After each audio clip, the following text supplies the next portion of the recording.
বৎস ও বাবা লিঙ্গেশ্বর, কলমে সর্বজিৎ।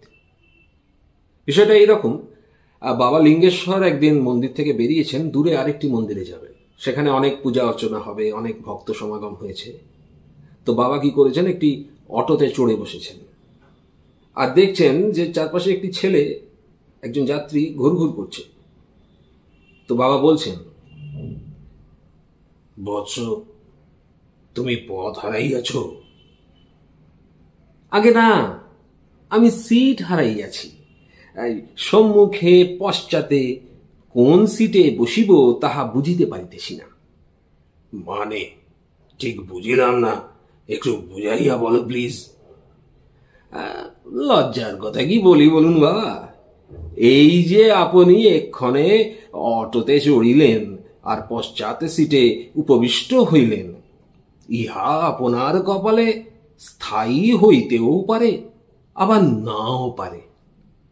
মানে মানে তৃতীয় বা চতুর্থ যাত্রী যিনি আসিবেন, তিনি যদি স্ত্রী লোক হন, তাহা হইলে আপনার স্থানচ্যুত হওয়া অবশ্যম্ভাবী। সে কি, তাহা কেন?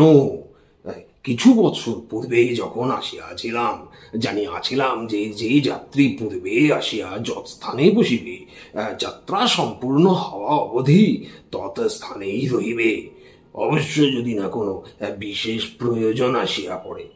ব্যাস ব্যাস ব্যাস ব্যাস, আর বলিতে হইবে না বাবা।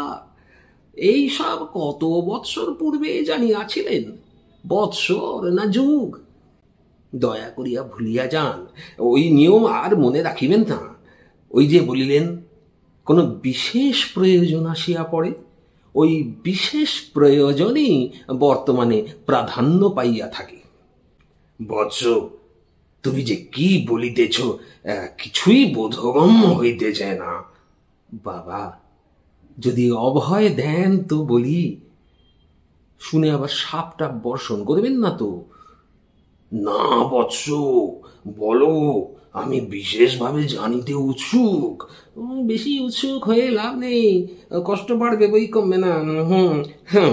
বাবা, আপনি হলেন ভোলে বাবা, লিঙ্গেশ্বর, কিন্তু তাহা যতক্ষণ মন্দিরে অবস্থান করিতেছেন, ঠিক ততক্ষণ অবধি ভক্তেরা আসিবে, পূজা করিবে, দুগ্ধ, গঙ্গা জল, মধু, বিল্বপত্র ইত্যাদি সহযোগে আপনাকে স্নান করাইবে, লিঙ্গ টিঙ্গ ধুইয়া মুছিয়া দিবে, বিল্বপত্র যোগে আপনার মানে শীতল করিবে।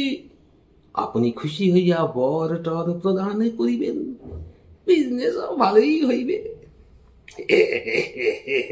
ইহা তুমি সঠিক বলিয়াছ বৎস, কিন্তু কিন্তু মন্দিরের বাহিরে আপনি শুধুমাত্র একজন পুরুষ। কারণবশত যদি কোনো স্ত্রীলোক যাত্রীর সম্মুখের আসনে বসিবার প্রয়োজন আসিয়া পড়ে, সর্বাগ্রে আপনাকে পশ্চাতের আসন হইতে উৎখাত করা হইবে এবং সেই স্ত্রীলোক যাত্রীকে ওই পশ্চাৎ আসনে সসম্মানে উপবিষ্ট করা হইবে। সেই কি, কেন? আমি তো বাবা লিঙ্গেশ্বর। ওই তো, ওই লিঙ্গই সার। মন্দিরের বাহিরে আপনিও বাকি পুরুষের ন্যায় লিঙ্গ সার। মনে হইবে খসিয়া যাইলেই ভালো হইত। জানিবেন, ঠাকুর ঠাকুর অ্যাডভান্টেজ কার্ড হইতেও মূল্যবান হইল উইমেন কার্ড। বর্তমানে ইহাই ট্রেন্ডিং। বলো কি বৎস, ইহা অতীব গুরুতর বিষয়। গিন্নি যে কয়েক মাস পূর্বে গড়িয়াহাট হইতে শপিং করিয়া যাইল, এ বিষয়ে কোনো সাবধান বাণী শোনাইল না তো? বাবা গো, কহিলাম না, উইমেন কার্ড। গৃহের অন্দর বাহির ইহার ব্যবহার সর্বাধিক।